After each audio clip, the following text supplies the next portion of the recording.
Jaganmohan Reddy why not 175కి 175 అని ఆ రోజు చెప్పినటువంటి పరిస్థితుల్లో కనీసం ఆంధ్రప్రదేశ్ రాష్ట్ర ప్రజలు ప్రతిపక్ష హోదా కూడా దక్కనివ్వనటువంటి పరిస్థితుల్లో జగన్మోహన్ రెడ్డి ఫ్రస్ట్రేషన్తో కుర్చీ మీద అధికారం మీద ఉన్నటువంటి మమకారంతో ఇవాళ తన అవినీతి పత్రికను ఛానల్ను అడ్డుపెట్టుకుని అసత్యాలకు అబద్ధాలకు బ్రాండ్ అంబాసిడర్గా ఇవాళ జగన్మోహన్ రెడ్డి ఆంధ్రప్రదేశ్ రాష్ట్రంలో మిగిలిపోయినటువంటి పరిస్థితిని ముందుగా మీ ద్వారా తెలియజేసుకుంటూ అందుకు ఏదైతే నిన్న వెలుగొండ గురించి ఏదైతే మాట్లాడుతూ ఉన్నారో నేను అడుగుతూ ఉన్న జగన్మోహన్ రెడ్డిని సూటిగా ప్రశ్నిస్తూ ఉన్నా. వెలుగొండ ప్రాజెక్టుకు సంబంధించి మీరు చెప్పినటువంటి మాటలు ఏవైతే అసత్యాలు ఏవైతే ఉన్నాయో వాటి మీద అడుగుతూ ఉన్నా. ఇప్పటికే మేము అధికారంలోకి వచ్చిన తర్వాత చూస్తూ ఉన్నాం. ఏదైతే మీ 5 సంవత్సరాల్లో మీరు చేసినటువంటి 14 లక్షల కోట్ల అప్పుల్ని మేము భరిస్తూ ఇప్పుడు మీరు 5 సంవత్సరాల్లో చేసినటువంటి తప్పులను కూడా మేము భరించాలా అని చెప్పి జగన్మోహన్ రెడ్డిని అడుగుతూ ఉన్న సూటిగా సమాధానం చెప్పాలి. ఎందుకంటున్నానంటే ఏదైతే ఈవేళ పోలవరం ప్రాజెక్టు దగ్గర నుంచి వెలుగొండ ప్రాజెక్టు వరకు ఆంధ్రప్రదేశ్ రాష్ట్రంలో ఉన్నటువంటి ప్రతి ప్రాజెక్టు ప్రతి రిజర్వాయరు కూడా జగన్మోహన్ రెడ్డి యొక్క పాలన విధ్వంసానికి గురైనటువంటి పరిస్థితి ఏదైతే ఉందో దాన్ని కప్పిపుచ్చుతూ తన తప్పిదాలను ఇతరుల మీద నెట్టేసేటువంటి నీ విష ప్రయత్నాన్ని ఈరోజు ప్రశ్నిస్తూ ఉన్నాం పత్రికాపురంగా. అందులో ప్రధానంగా ఏదైతే వెలుగొండ ప్రాజెక్టుకి సంబంధించి అడుగుతూ ఉన్నాం. ఏదైతే శ్రీశైలం బ్యాక్ వాటర్లో ఆ యొక్క వెలుగొండకు సంబంధించినటువంటి టన్నల్ హెడ్ రెగ్యులేటర్ ఏదైతే ఉందో అంటే వెలుగొండక ప్రాజెక్టుకి ప్రాథమికంగా ఉన్నటువంటి టన్నల్ హెడ్ రెగ్యులేటర్ ఏదైతే ఉందో దానికి సంబంధించినటువంటి పనులే వింగ్స్ అండ్ రిటర్న్స్ ఏవైతే ఆ రెగ్యులేటర్ పనులు పూర్తి చేయకుండా నీళ్లు వదిలితే రేపు టన్నెల్కే ప్రమాదం వచ్చేటువంటి పరిస్థితి ఉండగా మరి కనీసం ఆ యొక్క పరిజ్ఞానం కూడా లేకుండా వెలుగొండకి నీళ్ళు వదలొచ్చు అనేటువంటి మాట ఒక మాజీ ముఖ్యమంత్రిగా నువ్వు చెప్తూ ఉంటే హాస్యాస్పదం కాదా అని చెప్పి ప్రశ్నిస్తూ ఉన్నా. ఏదైతే రెండవది మొదటి టన్నెల్కి సంబంధించి వెలుగొండకు సంబంధించి మొదటి టన్నెల్కి సంబంధించి 500 మీటర్లు, రెండవ టన్నెల్కి సంబంధించి 7 కిలోమీటర్లు లైనింగ్ పూర్తి కాకుండానే నిర్దేశమైనటువంటి పరిమాణంలో నీరు వదలడం సాధ్యం కాదు అన్నటువంటి విషయం కూడా అర్థం కానిటువంటి పరిస్థితిలో నువ్వు ఉన్నావా అని చెప్పి జగన్మోహన్ రెడ్డిని ప్రశ్నిస్తూ ఉన్నా. అదేవిధంగా ఏదైతే రెండవ టన్నెల్లో త్రవ్వినటువంటి మట్టి అంటే దగ్గర 2 లక్షల క్యూబిక్ మీటర్ల మట్టి ఏదైతే ఉందో దాన్ని తీసుకొచ్చి మొదటి టన్నెల్ చివరి భాగాన మరి దాన్ని అక్కడ పెట్టడం వల్ల ఈరోజు ఆ 2 లక్షల క్యూబిక్ మీటర్లు ఆ యొక్క మొదటి టన్నెల్లో ఉన్నటువంటి దాన్ని అంతటిని కూడా తొలగించకుండానే నీరు విడుదల సాధ్యం కాదనే విషయం ఆ పరిజ్ఞానం కూడా ఒక మాజీ ముఖ్యమంత్రిగా నీకు లేదా అని చెప్పి ఈరోజు జగన్మోహన్ రెడ్డిని ప్రశ్నిస్తూ ఉన్నా. అదేవిధంగా ఏదైతే ఈ యొక్క వెలుగొండకు సంబంధించినటువంటి రెండవ టన్నెల్లో 12వ కిలోమీటర్ దగ్గర ఏదైతే మరి యొక్క యుఎస్ఏ నుంచి తీసుకొచ్చినటువంటి టీబీఎం టన్నెల్ బోరింగ్ మిషన్ ఏదైతే ఉందో అది చెడిపోయి బయటికి తేలేనటువంటి పరిస్థితి ఉంటే గత 3 సంవత్సరాల నుంచి కూడా దాని పని లేకుండా బయటికి తీసుకురాలేనటువంటి పరిస్థితి ఉంటే నువ్వు తాడేపల్లి రాజప్రసాదంలో మొద్దు నిద్రపోయి ఆ యొక్క 12వ కిలోమీటర్లో రెండవ టన్నెల్లో ఉన్నటువంటి ఆ టీబీఎంని బయటికి తీసుకురాకుండా నీరు విడుదల సాధ్యం కాదు అనే విషయం కూడా ఆ జ్ఞానం కూడా మరి నీకు లేకుండానే మాట్లాడుతున్నావా అని చెప్పి ఈరోజు జగన్మోహన్ రెడ్డిని ప్రశ్నిస్తూ ఉన్నాం. ఏదైతే వెలుగొండకు సంబంధించి ఈ యొక్క రెండవ టన్నెల్కి సంబంధించి ఏదైతే ఇంకా 30% బెంచింగ్, ఎందుకంటే ఇది చాలా ఇంపార్టెంట్ వర్క్, ఎందుకంటే చాలా స్లో మోషన్లో చేయాలి. ఎందుకంటే డ్రిల్ చేసి బ్లాస్టింగ్ చేయవలసినటువంటి పని రెండవ టన్నెల్లో ఇంకా 50,000 నుండి 1,00,000 క్యూబిక్ మీటర్ల రాతి వ్యర్థాలు ఏదైతే తొలగించవలసిన పరిస్థితి ఉంది. ఇది చాలా డ్రిల్ చేసుకుంటూ బ్లాస్టింగ్ చేసుకుంటూ చాలా స్లోగానే జరిగేటువంటి పని. దగ్గర దగ్గర స్టార్ట్ చేస్తే ఎఫెక్టివ్గా పనిచేస్తే 6 నెలలు లేదా సంవత్సరం పట్టేటువంటి పరిస్థితి.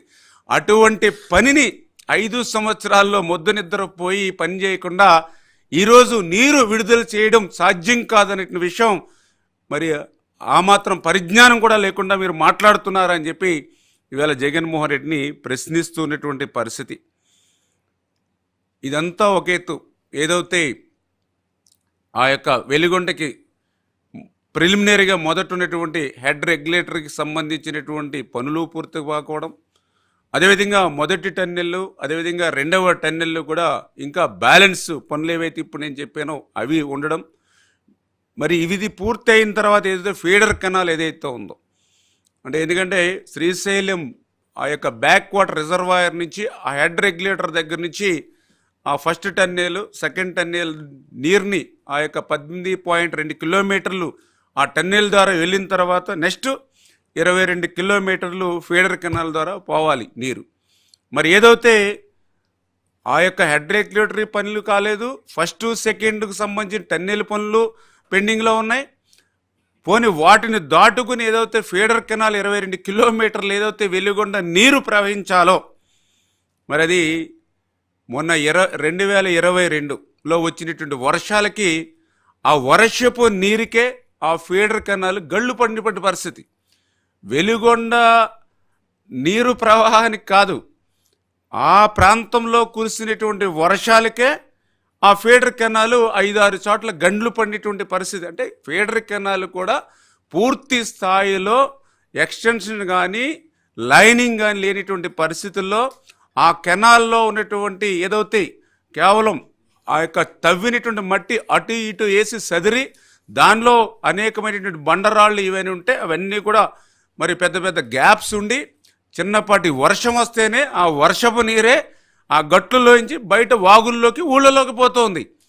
మరి ఇటువంటి స్థితిలో ఆ హెడ్ రెగ్యులేటర్ పనులు పూర్తి చేసుకుని ఫస్ట్ టెన్నాలు సెకండ్ టెన్నాలు వర్కులు కూడా ఒకవేళ మేము పూర్తి చేసుకుని నీరు వదిలినా కూడా, అంటే దగ్గర దగ్గర ఫస్ట్ టెన్నాల్ అంటే 3,000 క్యూసిక్కుల నీరు, రెండవ టెన్నల్ నీరు 8,500 క్యూసిక్కుల నీరు.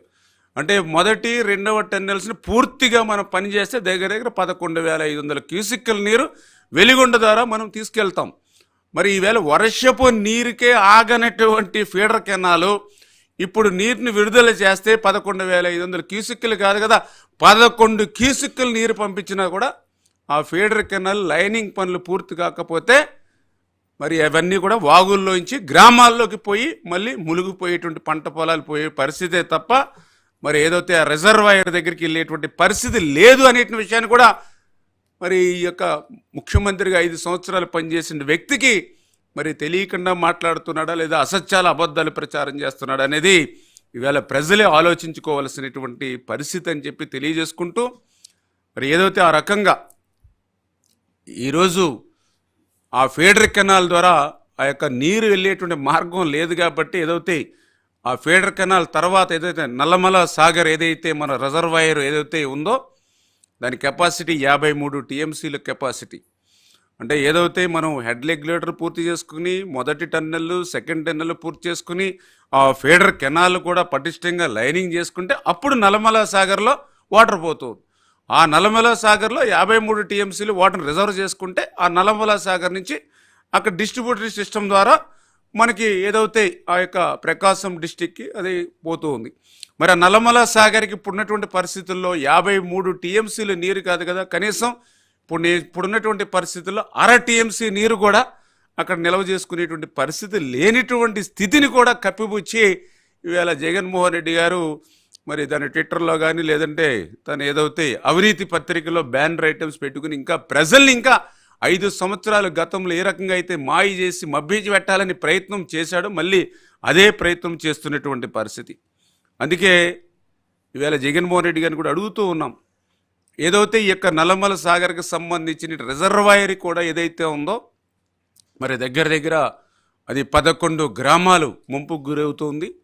ఏదైతే ఈ వెలిగొండ సంబంధించినటువంటి ఈ ప్రాజెక్టు ద్వారా దగ్గర దగ్గర ఆ 11 గ్రామాలకు సంబంధించి ఆ నిర్వాసితులకి R&R కింద దగ్గర దగ్గర 1100 కోట్ల రూపాయలు మరి వాళ్ళకి ఇవ్వాల్సిన అవసరం ఉంది. నేను అడుగుతూ ఉన్నా, మరి గత 5 సంవత్సరాల నీ పాలనలో మరి 1100 కోట్ల రూపాయలు కాదు కదా, కనీసం 1 కోటి రూపాయలు కూడా ఆ నిర్వాసితుడికి నువ్వు ఎందుకు ఇవ్వలేదు? ఎందుకంటే ఆ రోజు 2019 పాదయాత్రలో నా ఫస్ట్ ప్రయారిటీ వెలిగొండ ప్రాజెక్ట్ అని చెప్పావు. కానీ అధికారంలోకి వచ్చిన తర్వాత 5 సంవత్సరాల్లో 5 రూపాయలు కూడా నిర్వాసితుడి కోసం ఖర్చు పెట్టినటువంటి నీకు ఈవేళ మా ప్రభుత్వం వచ్చినటువంటి 50 రోజులకే మమ్మల్ని విమర్శించేటువంటి స్థాయి ఉందా అని చెప్పి ఈరోజు జగన్మోహన్ రెడ్డిని అడుగుతున్నా అని చెప్పి మీ ద్వారా మరి తెలియజేసుకుంటూ, అంతకు మించి ఈవేళ జగన్మోహన్ రెడ్డి సమాధానం చెప్పాలి. ఏదైతే ఆ రోజు 2021 జూలై 15వ తేదీన కేంద్ర జలవనరుల శాఖ ఒక గెజిట్ విడుదల చేసింది. ఏదైతే హంద్రీనివా, కలవకుర్తి, నెట్టింపాడు వంటి ప్రాజెక్టుని అప్రూవల్ ప్రాజెక్టులుగా పేర్కొంటూ వెలిగొండను అన్అప్రూవ్డ్ ప్రాజెక్టుగా ఆ రోజు ఏదైతే కేంద్ర జలవనరుల శాఖ గెజిట్ విడుదల చేస్తే జగన్మోహన్ రెడ్డి ఏం చేస్తున్నావు? నిద్రపోతున్నావా? నాకు 25 మంది ఎంపీలు ఇవ్వండి, కేంద్రం మెడలు వంచుతానని చెప్పినటువంటి నీకు మరి 22 ప్లస్ మళ్ళీ రాజ్యసభ సభ్యులు దగ్గర దగ్గర 30+ ఇచ్చారు మీకు. మరి నీకు ఆ రోజు మరి అన్అప్రూవ్డ్ ప్రాజెక్టుగా వెలిగొండని పేర్కొంటే గెజిట్లో నిద్రపోతున్నా అంటే నీ బెయిల్ రద్దు కోసం నీ యొక్క ఏదైతే నీ యొక్క అవినీతి కోసం మరి ఎట్లా నువ్వు ఆ రోజు నోరు మూసుకుని కూర్చున్నావో ఈరోజు జగన్మోహన్ రెడ్డి ఆ యొక్క ఆంధ్రప్రదేశ్ రాష్ట్ర ప్రజలకే కాదు, ఏదైతే ఆ వెలిగొండకు సంబంధించినటువంటి ఆ యొక్క జిల్లా ప్రజలకు కూడా సమాధానం చెప్పాల్సినటువంటి అవసరం ఉందని చెప్పి తెలియజేసుకుంటూ, అంటే ఈ రకంగా మరి ఏదైతే మరి ఇక వెలిగొండ ప్రాజెక్టుకి సంబంధించి చాలా క్లియర్గా ఈరోజు మేము అధికారంలోకి వచ్చిన వెంటనే మేము కూడా ఈ యొక్క శాఖ మంత్రిగా బాధ్యతలు చేపట్టిన తర్వాత 1 by 1 ఒక్కొక్కటి స్టడీ చేసుకుంటూ ఒక్కొక్క ప్రాజెక్టులో మాకు కూడా తెలియని విషయాలను కూడా ఎప్పటికప్పుడు అధికారుల నుండి తెలుసుకుంటూ స్టడీ చేస్తూ ఉంటే ఆ వెలిగొండ ప్రాజెక్టు గురించి, ఎందుకంటే మేము కూడా కొంత ప్రయారిటీ చంద్రబాబు నాయుడు గారు కూడా తీసుకోవడం జరిగింది. ఏదైతే అటు ఉత్తరాంధ్రకు సంబంధించినటువంటి సుజల స్రవంతికి కానీ, పోలవరంకి సంబంధించినటువంటి లెఫ్ట్ కెనాల్ కానీ, అదేవిధంగా ఏదైతే చింతలపూడికి సంబంధించి కానీ, అట్లాగనే వెలిగొండ కూడా హంద్రీనివా ఇట్లా ఏదైతే కొంత వెనుకబడినటువంటి ప్రాంతాలు ఏవైతే ఉన్నాయో అటువంటి ప్రాంతాలకి మనం ఫస్ట్ ప్రయారిటీగా మనం ఇమీడియట్లీ క్లియర్ చేయాలనేటువంటి ఎన్డీఏ ప్రభుత్వ ఆలోచన ప్రకారం మొన్న వెలిగొండకు సంబంధించి మేము కూడా అధికారులతో రివ్యూ చేసినప్పుడు ఈ విషయాలన్నీ కూడా మా దృష్టిలోకి రావడం, అందులో కూడా పర్టికులర్గా ఇంకా మనం ఇప్పుడు ఈ వెలిగొండను ఇమ్మీడియట్లీ ఆ బ్యాలెన్స్ వర్క్లు పూర్తి చేసి ఆ యొక్క సాగునీరు త్రాగునీరు అందించాలని అంటే ఇంకా ఎంత మనం ఖర్చు పెట్టాలని చూస్తే వాళ్ళు చాలా క్లియర్గా ఏదైతే ఆ హెడ్ రెగ్యులేటర్కి సంబంధించిన పనులు కానీ, ఆ మొదటి 2వ టన్నెల్కి సంబంధించినటువంటి లైనింగ్ పనుల నిమిత్తం కానీ, ఏదైతే ఫీడర్ కెనాల్కి సంబంధించి స్ట్రక్చర్ అండ్ లైనింగ్ పనుల నిమిత్తం కానీ, ఈ వెలిగొండ ప్రాజెక్టు నిర్వాసితులకు సంబంధించి R&R గురించి కానీ, దీనికి సంబంధించి స్టేజ్ 1 1422 కోట్లు, స్టేజ్ 2 కింద 57 కోట్లు, ఏదైతే ఈ ఫీడర్ కెనాల్ లైనింగ్ కోసం 400 కోట్లు, అంటే దగ్గర దగ్గర 4000 కోట్ల రూపాయలు పూర్తి స్థాయిలో ఈ వెలిగొండ ప్రాజెక్టుకి మనం నిధులు మంజూరు చేస్తే దీన్ని పూర్తి చేయడానికి యుద్ధ ప్రాతిపదికన చేస్తే 2 సంవత్సరాల సమయం పడుతుందని మొన్న అధికారులు నాకు ఇచ్చినటువంటి అంచనా. మేము ఏదైతే వెలిగొండ అత్యంత ప్రయారిటీగా తీసుకొని అత్యంత వెనకబడినటువంటి ఏదైతే మరి యొక్క ప్రకాశం జిల్లాకు సంబంధించినటువంటి ప్రాంతాలు ఇందులో ఉన్నాయి కాబట్టి దీన్ని ఇంకా వాళ్ళు ఏదైతే 2 years ఏదైతే సమయం చెప్పారో ఇంకా దాన్ని ఎర్లీగా 1 సంవత్సరం లోపుగా అయినా పూర్తి చేసేటువంటి అవకాశాలు ఏవైతే ఉన్నాయో వాటిని కూడా పరిశీలించమని చెప్పేసి ఇది ప్రయారిటీ అని చెప్పి ఆ రకంగా మేము యుద్ధ ప్రాతిపదిక మీద మేము పనిచేస్తూ వెళ్తూ ఉంటే దాన్ని ఈరోజు ఈ యొక్క జగన్మోహన్ రెడ్డి ఈ మాదిరిగా మరి బురద జల్లేటువంటి కార్యక్రమాలు చేస్తున్నటువంటి పరిస్థితిని మీ ద్వారా ఆంధ్రప్రదేశ్ రాష్ట్ర ప్రజలకు తెలియజేసుకుంటూ, అందుకే ఈరోజు జగన్మోహన్ రెడ్డిని కూడా ప్రశ్నిస్తూ ఈవేళ ప్రజలు కూడా తెలుసుకోవాలి. ఎందుకంటే ఈవేళ జగన్మోహన్ రెడ్డికి కానీ ఈవేళ వైఎస్ఆర్సీపీ పార్టీకి కానీ అసలు ఇరిగేషన్ శాఖ గురించి కానీ ఇరిగేషన్ ప్రాజెక్టుల గురించి కానీ మాట్లాడేటువంటి అర్హత మీకు లేదు. ఎందుకంటే మీ యొక్క హయాంలో ఇరిగేషన్ శాఖ విధ్వంసానికి అటు పోలవరం దగ్గర నుంచి ఆంధ్రప్రదేశ్ రాష్ట్రంలో నుండి ప్రతి ప్రాజెక్టు, ప్రతి రిజర్వాయరు, ప్రతి చెక్ డ్యాము, మరి ప్రతి ట్యాంకు కూడా విధ్వంసానికి గురయ్యి 5 సంవత్సరాల్లో 5 రూపాయల మెయింటెనెన్స్ లేక 20 సంవత్సరాలు వెనక్కి ఇరిగేషన్ శాఖ మీ హయాంలో పోయినటువంటి పరిస్థితి. దాన్ని ఏదో నేను ఈవేళ ఒక మంత్రిగా చెప్పట్లా, లెక్కలు చెప్తూ ఉన్నాయి, బడ్జెట్ లెక్కలు. ఆ రోజు 2014, 2019 5 సంవత్సరాల తెలుగుదేశం ప్రభుత్వంలో ఆ రోజు మాకున్నటువంటి బడ్జెట్ 5 సంవత్సరాల్లో 7 లక్షల కోట్లు. 5 సంవత్సరాల మా 7 లక్షల కోట్ల బడ్జెట్లో ఇరిగేషన్ శాఖకి ఎంత పెట్టామనంటే ఆ రోజు 68,000 కోట్లు. మరి నువ్వు 2019, 2024 నీ 5 సంవత్సరాల్లో నీ మొత్తం బడ్జెట్ 12 లక్షల కోట్లు అవుతే ఆ 12 లక్షల కోట్లలో నువ్వు పెట్టింది ఎంత ఇరిగేషన్ శాఖకి? 32,000 కోట్లు. ఆ 32,000 కోట్లలో కూడా సగం నీ అవినీతికే పోయింది. పైపెచ్చు పెట్టడం అయితే 32,000 కోట్లు పెట్టాడు, కానీ అందులో ఖర్చు పెట్టింది మళ్ళీ 19,000 కోట్లు. అక్షరాల కేవలం 19,000 కోట్లు. సిగ్గుందా అని చెప్పి అడుగుతున్నా మీకు మాట్లాడడానికి. 7 లక్షల కోట్ల బడ్జెట్ ఉంటే 68,000 కోట్లు పెట్టాం. అది ఇరిగేషన్ ప్రాజెక్టుల మీద తెలుగుదేశం ప్రభుత్వానికి ఉన్నటువంటి చిత్తశుద్ధి. నీకు 12 లక్షల కోట్ల బడ్జెట్ ఉంటే మేం పెట్టిందని డబల్ చేయవలసి నువ్వు మరి దాంట్లో సగం చేసి మళ్ళీ ఆ సగంలో సగం కూడా ఖర్చు పెట్టినటువంటి మీకు ఇరిగేషన్ ప్రాజెక్టుల గురించి మాట్లాడేటువంటి అర్హత మీకు ఎక్కడ ఉంది అని చెప్పి ఈరోజు జగన్మోహన్ రెడ్డిని ప్రశ్నిస్తున్నానని చెప్పి తెలియజేసుకుంటూ, అందుకు ఈరోజు ప్రెస్ల ద్వారానే చెప్పక్కర్లా, ఈరోజు మీరు ఏ ప్రాజెక్టుకి వెళ్ళినా, ఏ రిజర్వాయర్కి వెళ్ళినా, ఏ చెక్ డ్యామ్కి వెళ్ళినా కూడా జగన్మోహన్ రెడ్డి విధ్వంసం అడుగడుగున కూడా కనిపిస్తూ ఉన్నటువంటి పరిస్థితి. అంటే 5 సంవత్సరాల నీ పాలనలో కనీసం లాకులకి తలుపులు కానీ, షట్టర్స్ కానీ, రోప్స్ కానీ, రిపేర్ల మాట అటుంచి కనీసం గ్రీజ్ కూడా పెట్టి మెయింటెనెన్స్ చేయలేనిటువంటి నువ్వు పోలవరం లాంటి బహుళార్థక సాధక ప్రాజెక్టుల గురించి, మరి వెలుగొండ లాంటి ప్రాజెక్టుల గురించి మాట్లాడడం అని అంటే దెయ్యాలు వేదాలు వల్లిస్తుగా ఉన్నటువంటి పరిస్థితి. అందుకు ఉదాహరణగా మీరే చూడండి, ఏదైతే సోమశిల సంబంధించినటువంటి ప్రాజెక్టు, ఈ సోమశిల ప్రాజెక్టుకి సంబంధించి రోప్స్ ఏ మాదిరిగా అయితే తుప్పు పట్టేసి జగన్మోహన్ రెడ్డి పాలనలో ఉన్నాయో ఇవన్నీ కూడా సజీవ సాక్ష్యాలు. ఇవన్నీ కూడా ఈరోజు ఏదైతే మొన్న మేము సోమశిలకి వెళ్ళినప్పుడు చాలా క్లియర్గా మేము గమనించడం జరిగింది. అదేవిధంగా ఇదే సోమశిలలో వీటికి సంబంధించినటువంటి డోర్స్ను ఒక్కసారి పరిశీలించండి. మీ ద్వారా ఆంధ్రప్రదేశ్ రాష్ట్ర ప్రజలకి అత్యంత సోమశిల ప్రాజెక్ట్ అంటే దగ్గర దగ్గర మరి చాలా మంచి చరిత్ర ఉన్నటువంటి ప్రాజెక్ట్ ఇది సోమశిల. మరి అటువంటి సోమశిల ప్రాజెక్టుని ఏ స్థితికి, ఏ గతికి జగన్మోహన్ రెడ్డి ఆ షట్టర్స్ ద్వారా కానీ, రోప్స్ కానీ ఎటువంటి స్థితికి తీసుకొచ్చాడో అంటే రేపు ఆ యొక్క నీరు నిండుకుంటే ఎప్పుడు ఏ గేటు తెరిస్తే ఏ గేటు కొట్టుకుపోతుందో అనేటువంటి భయం ఈవేళ ఆంధ్రప్రదేశ్ రాష్ట్ర ప్రజలతో పాటు మాకు కూడా వెంటాడుతున్నటువంటి పరిస్థితి.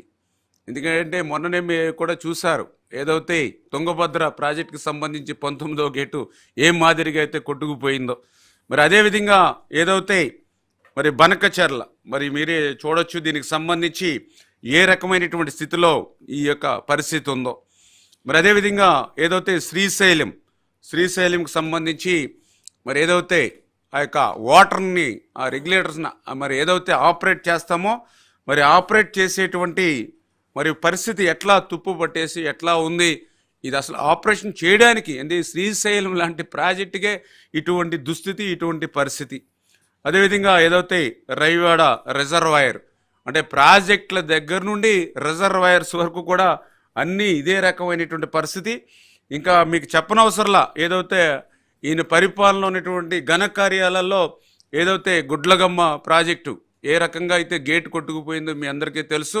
ఇప్పుడు ఆ గుడ్లగమ్మను కూడా పూర్తి చేయడానికి యుద్ధ ప్రాతిక మీద మొన్న మేము ఆ యొక్క ఎవరైతే టెండర్స్ వేసినటువంటి ఏజెన్సీలు కూడా పిలిపించి ఈ మంత్ ఎండింగ్ అలా పూర్తి చేయాలని వాళ్ళకు కూడా లక్ష్యాలు ఇచ్చి మేము పనిచేస్తూ ఉంటాం. ఎందుకంటే ఆ యొక్క గుండ్లగమ్మ కూడా గేట్లు ఏ రకమైనటువంటి పరిస్థితికి గతంలో జగన్మోహన్ రెడ్డి తీసుకొచ్చాడో, అందుకే గుండ్లగమ్మ గేట్లు ఏ రకంగా కొట్టుకుపోయాయో మరి ఏదైతే గత పాలనలో ఉన్నటువంటి సాక్ష్యాలు ఇవన్నీ కూడా. ఇంకా అన్నమయ్య గురించి అయితే మీకు చెప్పనవసరంలా, దగ్గర దగ్గర 34 మందిని పొట్టన పెట్టుకున్నటువంటి విధ్వంసం ఇది అన్నమయ్య. అంటే ఈ రకంగా నీ 5 సంవత్సరాల పాలనలో కనీసం ఆ షట్టర్సు, డోర్సు, రోప్స్ అట్లా రిపేర్లు కాదు, కనీసం గ్రీజు కూడా పెట్టి మెయింటైన్ చేయలేనిటువంటి నువ్వు ఈవేళ ఇంత పెద్ద పెద్ద ప్రాజెక్టుల గురించి మాట్లాడేటువంటి అర్హత లేదు జగన్మోహన్ రెడ్డి గారు. దయవుంచి అర్థం చేసుకోండి. ఎందుకంటే అంత ఆశ్చర్యపోతున్నారు మీరందరూ. మీ అంబటి రాంబాబు గారు మీరు ఇటువంటి ప్రాజెక్టుల గురించి మాట్లాడుతూ ఉంటాయి.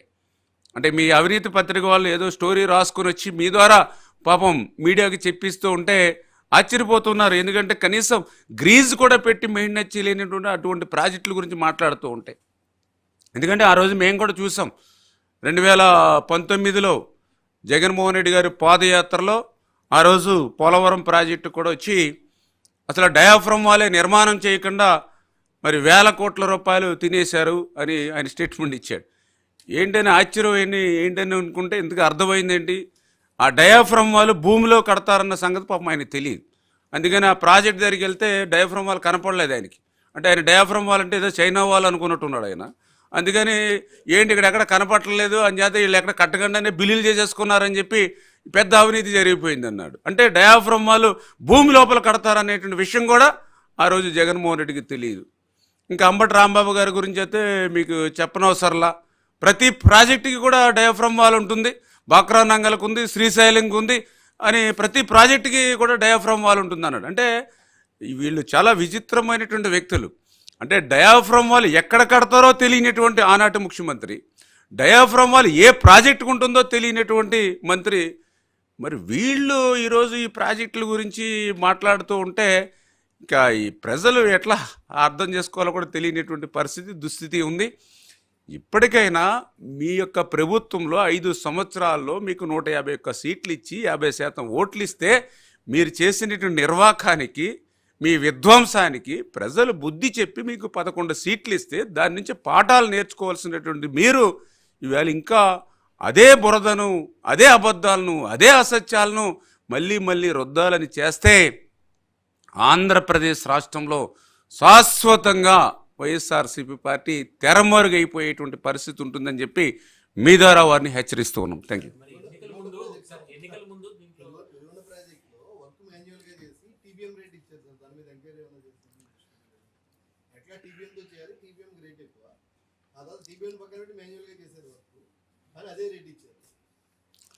ఏదైతే దాని మీద కూడా ఏదైతే కమిటీ ఏదైతే ఉన్నాయో, రిపోర్ట్స్ ఉన్నాయో, అదేవిధంగా అధికారుల నుంచి కూడా మరి తగినటువంటి విధంగా విచారణ కూడా చేస్తూ ఉన్నాం. ఏదైతే ఇప్పుడే నేను చెప్పాను, వాళ్ళు కేటాయింపులే తక్కువ చేశారో, తక్కువ కేటాయింపుల్లో సగం వాళ్ళు అవినీతిగా చేరిపోయినటువంటి పరిస్థితి. ఇప్పుడే నేను చెప్పాను, ఏదైతే ఆ శ్రీశైలం బ్యాక్ వాటర్ నుంచి ఏదైతే ఈ యొక్క వెలిగొండకి వెళ్ళేటువంటి హెడ్ రెగ్యులేటర్ ఏదైతే ఉందో, ఆ హెడ్ రెగ్యులేటర్కి సంబంధించిన పనులు కూడా నాణ్యత మీద కూడా ఇప్పుడు మాకు కొంచెం అనుమానంగా ఉంది. ఎందుకంటే ఆ హెడ్ రెగ్యులేటర్కి సంబంధించి ఆ పనులకు సంబంధించినటువంటి కాంట్రాక్టరు 60C కింద కడప జిల్లాకు సంబంధించి ముఖ్యమంత్రికి సంబంధించినటువంటి సన్నిహితుడికి 60C కింద ఇవ్వడం జరిగింది. ఆయన ఏదైతే 2020-2021లో ఆయన పనులు ప్రారంభించి హెడ్ రెగ్యులేటర్ సంబంధించి, ఎందుకంటే అది పడవల మీద వెళ్ళి ఆ వర్క్స్ని పరిశీలించాలి. అందుచేత అధికారులు కూడా ఆ స్థాయిలో వెళ్ళి ఆ వర్క్స్ని ఎగ్జిక్యూట్ చేసినట్టు అయితే నాకు కూడా అనిపించాల రివ్యూ చేసినప్పుడు.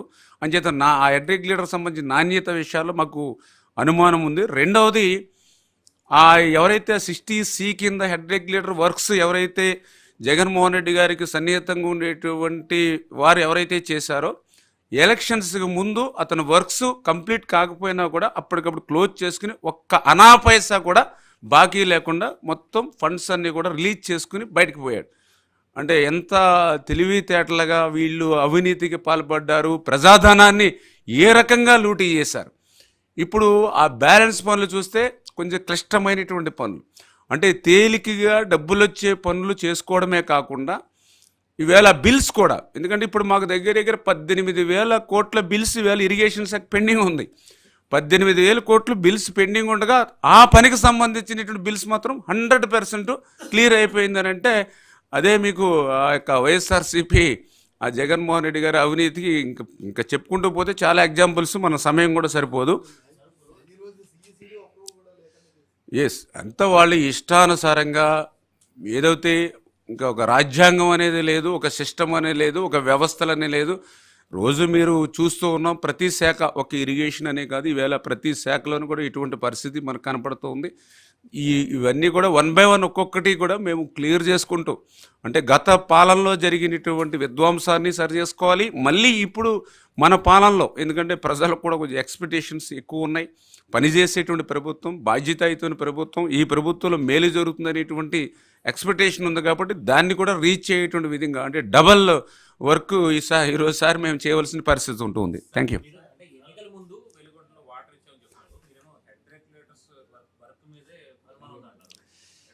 ఏదైతే జగన్మోహన్ రెడ్డి గారు పదే పదే గ్రాఫిక్స్ గురించి మన గురించి మాట్లాడుతూ అటువంటి గ్రాఫిక్స్ ఆయనే. ఎందుకంటే నాకు తెలుసుండే ఆయన 2024 మార్చి నెలలో ఈ యొక్క వెలిగొండ ప్రాజెక్ట్ని ప్రారంభించాడు, ప్రారంభోత్సవం. మరి వెలిగొండ ప్రాజెక్ట్ ప్రారంభోత్సవం జాతికి అంకితం చేశాడు. నిజంగా అతను ఆ ప్రాజెక్టు పూర్తి చేస్తుంటే ఆ రోజు నిర్వాసితులకి దగ్గర మరి 2,000 మందికి పైగా నోటీసులు, పోలీస్ నోటీసులు ఇచ్చి ఎవ్వరూ కూడా ప్రారంభోత్సవానికి, అంటే ఎవరైతే భూములు ఇచ్చారో అటువంటి వారు కూడా ఎక్కడ కూడా రోడ్డు మీద కూడా రాకుండా బ్యారిగేడ్లు కట్టి 144 సెక్షన్లు పెట్టి పరదాలు పెట్టి మరి ఆ రోజు పోలీసు నోటీసులు ఇచ్చి ఎక్కడైనా ప్రారంభోత్సవం చేసుకోవడం ఎక్కడైనా చూసామా? చరిత్రలో జగన్మోహన్ రెడ్డి గారి దగ్గరే చూసాం వెలిగొండలో. అంటే దాన్ని బట్టే మీకు అర్థమవుతుంది అసంపూర్తిగా. మొన్న కూడా మీరు చూశారు కుప్పంలో ఎన్నికల ముందు కుప్పం బ్రాంచ్ కెనాల్ని నీరు విడుదల చేస్తున్నానని చెప్పి ఈయన స్వయంగా వెళ్ళి ఈయన బటన్ నొక్కాడు. 6 గంటలు నీరు వచ్చింది. ఈయన మళ్ళీ హెలీప్యాడ్ ఎక్కి మళ్ళీ ఇక్కడికి అమరావతి ఇచ్చే సమయానికి మళ్ళీ అక్కడ 6 గంటలకే మళ్ళీ నీరంతా ఇంకిపోయి వీళ్ళు వేసినటువంటి పువ్వులు, పసుపు, కుంకుమ అంతా కూడా నేల మీద ఉన్నటువంటి పరిస్థితి. అంచేత ఈయన ఏంటంటే ఎన్నికల ముందు మాయ చేయడానికి, మభ్య పెట్టడానికి. ఇవాళ నేను చాలా క్లియర్గా ఓపెన్గా చెప్పాము. ఈరోజు ఏదైతే హెడ్ వర్క్స్ ఎంత, ఫస్ట్ టెన్నాలు ఎంత, సెకండ్ టెన్నాలు, ఇవి చాలా క్లియర్గా ఉన్నటువంటి ప్రాబ్లమ్స్. అసలు ఈ ప్రాబ్లమ్స్ని అధిగమించి పోనీ వాటర్ని తీసుకెళ్దామనంటే ఫీడర్ ఛానల్లో సహకరించే పరిస్థితి లేదు. ఎందుకంటే అది మేము చెప్పడం కాదు, ఈ ఇంజనీరింగ్ డిపార్ట్మెంట్ వాళ్ళు, నేను రివ్యూలో చెప్పినటువంటి పరిస్థితి. ఏదో పొలిటికల్ లీడర్గా నేనేదో చెప్పట్లా, ఏదైతే ఇంజనీరింగ్ అధికారులు ఇచ్చినటువంటి నివేదిక, ఇవన్నిటిని కూడా అధిగమించి మాకు ప్రాధాన్యత వెలిగొండ ఖచ్చితంగా అది 2 years అని చెప్పారు, 4,000 కోట్ల రూపాయలు అని చెప్పారు. సాధ్యమైనటువంటి తొందరగా మా ప్రయారిటీ ప్రకారం మేము పూర్తి చేసి ప్రకాశం జిల్లా రైతాంగానికి మేము బాసటగా ఉంటాం, అండగా ఉంటాం. Thank you very much.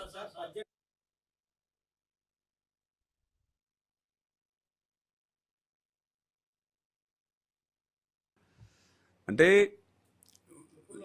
ఏదైతే ఇక సవాళ్ళు అయితే ఉన్నాయి, వీటినన్నింటినీ కూడా అధిగమించగలమనేటువంటి ఒక నమ్మకం. ఎందుకంటే మాకు చంద్రబాబు నాయుడు గారు ఒక పరిపాలన దక్షత ఉన్నటువంటి వ్యక్తి, ఒక క్రమశిక్షణ ఉన్నటువంటి, ఇక ఆర్థికంగా ఎందుకంటే చేయగలిగేటువంటి సమర్థత ఉన్న వ్యక్తి చేత. అదేవిధంగా మనం ఒక ఎన్డీఏ ప్రభుత్వంగా కూడా తెలుగుదేశం, జనసేన, బీజేపీ ఉంది కాబట్టి కొంతమేర కేంద్ర సహకారంతో ఇతరత్ర అవకాశాలు ఏవైతే ఉన్నాయో వాటిని అన్నింటినీ కూడా క్లియర్ చేసుకుంటూ వెళ్ళాలనేటువంటి ఆలోచన.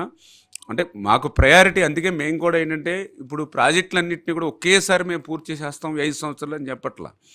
ఏదైతే కొంత పురోగతి సాధించవలసిన ప్రాజెక్టులు అవసరమైనవి ఏవైతే ఉన్నాయో అవి ప్రయారిటీ పెట్టుకుని ప్రాధాన్యత పరంగా మనం ఇమీడియట్లీ ఈ పని చేస్తే ఇన్ని కోట్లు ఖర్చు పెడితే ఇంత ఆయకట్టుకు నీరవగలుగుతాం, ఇంత నెసరీ ఉంది, వీళ్ళకి అవసరం ఉంది, నీడ్ ఉంది అని ఏదైతే మేము పెట్టుకున్నామో దానికి టైం బాండ్ పెట్టుకుని అవి పూర్తి చేస్తాం. అందులో కూడా వెలిగొండ కూడా ఒకటే అని చెప్పి మీకు తెలియజేస్తాం. Thank you.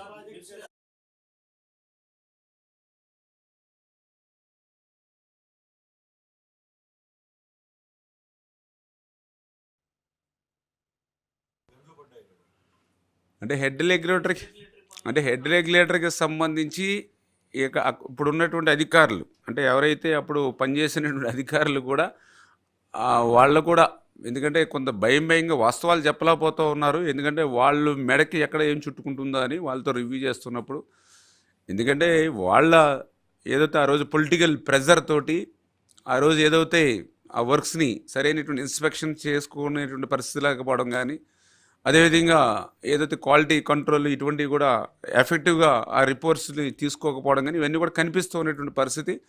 నెక్స్ట్ వాళ్ళే చెప్తూ ఉన్నారు, ఎందుకంటే అక్కడికి వెళ్ళేటువంటి మార్గం కూడా లేదు కాబట్టి అది ఎక్కువ కాంట్రాక్టరే అతను పనిచేసినటువంటి పరిస్థితి. రెండు, ఆ కాంట్రాక్టర్ కూడా ఫీల్డ్లో లేకుండా ఎలక్షన్స్ ముందే అతను కొంచెం ఎంతవరకు అతను పనిచేసాడో అమౌంట్స్ అంతా తీసుకుని అతను క్లియర్ చేసుకోవడం ఇవన్నీ కూడా 1 by 1 ఒక్కొక్కటి వస్తుంది. దీన్ని కూడా మనం వర్కౌట్ చేసి ఎంతవరకు అవినీతి ఎంతవరకు తప్పులు జరిగినాయి అనేది మాత్రం మేము ఎంక్వైరీ చేస్తూ ఉన్నాం. దాన్ని బట్టి భవిష్యత్తులో నిర్ణయం తీసుకుంటూ ఉంటాం. Thank you.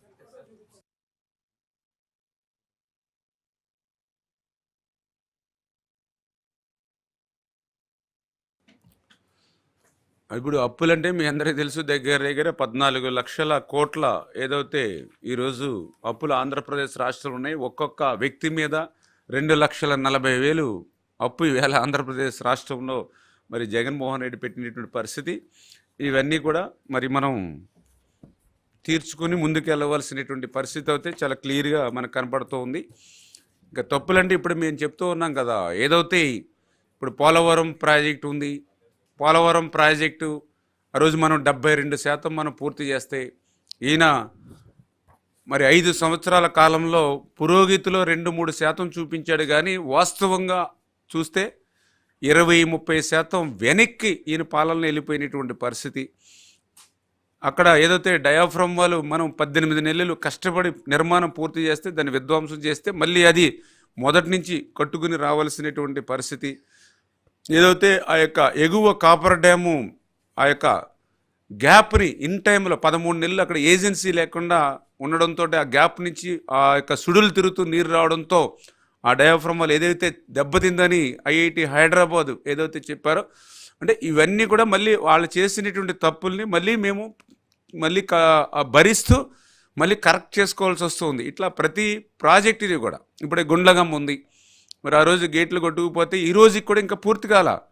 మళ్ళీ ఈరోజు మేము అధికారంలోకి వచ్చిన తర్వాత మళ్ళీ ఏజెన్సీలతో మాట్లాడి మళ్ళీ అతనికి ఏదైతే అతనికి ఆ చేసినటువంటి బిల్స్ ఏవైతే ఉన్నాయో మళ్ళీ హామీ ఇచ్చి మళ్ళీ అతనికి టైం బాండ్ పెట్టి పని పూర్తి చేయడం. అంటే ఇట్లా ప్రతి ప్రాజెక్టు ప్రతి రిజర్వాయర్ ఇప్పుడు ఏదైతే ఎమర్జెన్సీ వర్క్స్ నిన్ననే చంద్రబాబు నాయుడు గారు కూడా మరి ఏదో సోమశిల ప్రాజెక్టు సందర్శనకు కూడా వెళ్ళారు. దానికి సంబంధించి ఎప్రాన్ ఉంది. సోమశిలకి ఏదైతే ఆ వాటరు పడిన తర్వాత ఆ వాటర్ పడి లేచినప్పుడు ఏదైతే ఎప్రాన్ ఏదైతే ఉందో అది కాంక్రీట్ తోటి ఉంటుంది. ఆ వాటర్ పడే ప్లేస్లో కాంక్రీట్ అంతా కూడా ఫ్లడ్కి మొత్తం కొట్టుకెళ్ళిపోయిన పరిస్థితి. అంటే దాని ముందు ప్రాజెక్టు ముందు కొంచెం పెద్ద అగాధంగా ఏర్పడి ఉంది. మరి ఎప్పుడైనా ఈ అగాధం కాబట్టి ఈ వాటర్ లెవెల్ ఫుల్గా ఉన్నప్పుడు ఎప్పుడైనా ప్రాజెక్టు కూడా ప్రమాదమే.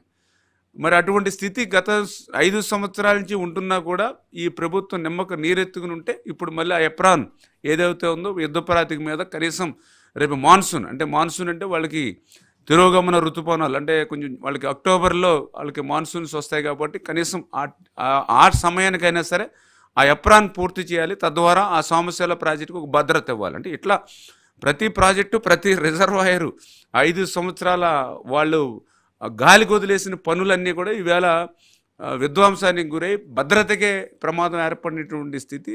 అటువంటి స్థితినన్నింటినీ కూడా మళ్ళీ మనం కరెక్ట్ చేసుకోవాల్సిన పరిస్థితి వస్తుందని ఆ ఉద్దేశంతో వాళ్ళ అప్పులే కాదు వాళ్ళ తప్పులను కూడా భరించేటువంటి పరిస్థితి ఈరోజు మనకు ఏర్పడిందని చెప్పి మీకు తెలియజేసుకుంటున్నాం. Thank you.